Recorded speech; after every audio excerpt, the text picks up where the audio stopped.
পাথরের মূল্য। একদিন এক ছোট ছেলে তার বাবার কাছে এসে জিজ্ঞেস করল, বাবা, আমার জীবনের মূল্য কত? বাবা হেসে বললেন, এই পাথরটা নিয়ে বাজারে গিয়ে বসো, কিন্তু বিক্রি করবে না। কেউ দাম জিজ্ঞেস করলে শুধু 2 আঙুল তুলে দেখাবে, মানে 2 টাকা। ছেলেটি বাজারে গেল। এক মহিলা এসে জিজ্ঞেস করল, এই পাথরটা কত? ছেলেটি 2 আঙুল তুলল। মহিলা বলল, 2 টাকা? দাও, আমি ফুলের টব বানাবো। ছেলে ফিরে এসে বাবাকে বলল, বাবা, এক মহিলা 2 টাকায় কিনতে চায়। বাবা বললেন, এবার এটাকে জাদুঘরে নিয়ে যাও। ছেলে গেল জাদুঘরে।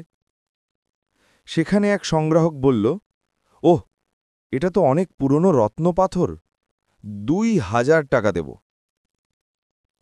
ছেলে বিস্মিত হয়ে ফিরে এলো।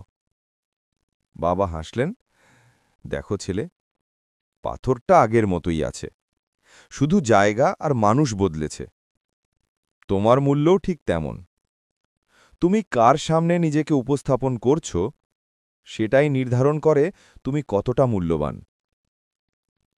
শিক্ষা।